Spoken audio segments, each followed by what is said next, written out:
بسم اللہ الرحمن الرحیم فَإِن تَوَلَّوْا فَإِنَّمَا عَلَيْكَ الْبَلَاغُ الْمُبِينُ يَعْرِفُونَ نِعْمَةَ اللَّهِ ثُمَّ يُنْكِرُونَهَا وَأَكْثَرُهُمُ الْكَافِرُونَ صدق اللہ العلی العظیم۔ رفقائے گرامی، اگر میں آپ سے کہوں کہ کوئی انسان کسی دوسرے انسان کو کہے کہ آپ میرے گھر آ جائیں، میں آپ کو کھانا کھلاؤں گا، میں آپ کو اچھے اچھے تحفے دوں گا،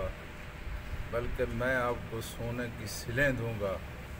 میں آپ کو باغات الاٹ کر دوں گا، تو پوچھنے والا پھر اس سے پوچھتا ہے کہ آپ کے گھر تک پہنچنے کی کوئی نشانی، آپ کا کوئی پتہ، آپ کا کوئی فون نمبر؟ تو جواب میں دینے والا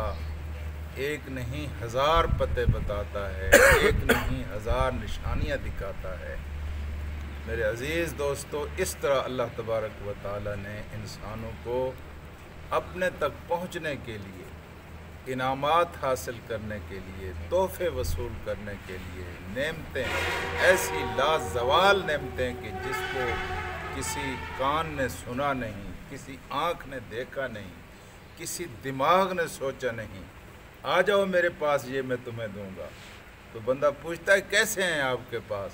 پھر اللہ پاک اپنی ساری نشانیاں کھول کر انسان کے سامنے رکھ دیتا ہے کہ یہ نشانی ہے میرے گھر کی، یہ راستہ ہے مجھ تک پہنچنے کا، اس راستے سے آؤ گے تو مجھے مل لو گے۔ جی اتنی ساری نشانیاں کھول کھول کر بتانے کے باوجود بھی کوئی انسان پھر اپنے خدا کی طرف نہ پہنچے، فَإِن تَوَلَّوْا، پھر بھی اگر یہ منہ موڑتے ہیں، اتنی ساری نشانیاں ہم نے ان کو بتا دی ہیں، اتنے سارے آثار ہم نے ان کو دکھا دیے ہیں، پھر بھی اگر یہ نہیں پہنچتے اور منہ موڑتے ہیں، فَإِنَّمَا عَلَيْكَ الْبَلَاغُ الْمُبِينُ، تو اے میرے پیغمبر، آپ دروغے نہیں ہیں، آپ تھانے دار نہیں ہیں، آپ ٹھیکیدار نہیں ہیں کہ سب کو مسلمان بنائیں۔ آپ کا کام صرف اور صرف اللہ کا پیغام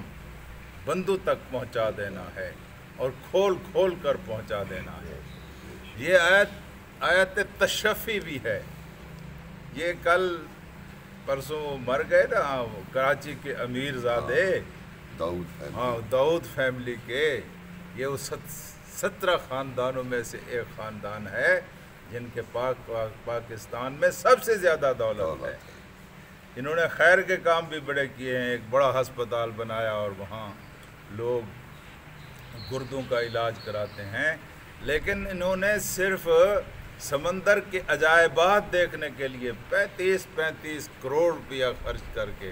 اس آبدوز کے اندر داخل ہوئے، اور پھر دیکھیں وہ آبدوز اس طرح تباہ ہوئی کہ اس کے بھی ٹکڑے ٹکڑے ہو گئے اور لاشوں کے ملنے کا بھی کوئی امکان نہیں ہے۔ ان کے پسماندگان میں سے، ان کے پسماندگان میں سے جس کسی کو ان کے جانے کا جتنا غم ہوگا، اس سے بھی کہیں زیادہ غم خدا کے رسول کو ہوتا تھا جب کوئی انسان ہدایت سے محروم ہوتا تھا۔ اللہ کے قرآن نے کہا ہے کہ لَعَلَّكَ بَاخِعٌ نَفْسَكَ، اے محمد آپ تو اس طرح اپنی جان کو بھلا بیٹھیں گے۔ اتنا غم ہوتا تھا اللہ کے رسول کو، تو تشریفی دی ہے میرے پاک رسول، آپ اپنے آپ کو اتنا ہلکان نہ کیا کریں، یہ آپ کا اختیار ہی نہیں ہے، ہدایت ہمارے پاس ہے، جس کو چاہیں گے ہدایت عطا کریں گے اور جس کو چاہیں گے گمراہ کر دیں گے۔ آپ کا کام صرف یہ ہے کہ جو کام ہم نے آپ کے ذمہ لگایا ہے اس کو کسی خطرے اور خوف کے بغیر، کسی لالچ اور ڈر کے بغیر آپ لوگوں تک پہنچا دیں اور لوگوں تک سنا دیں اس بات کو۔ یہ آپ کا کام ہے، اس سے آگے آپ کا کوئی کام نہیں ہے۔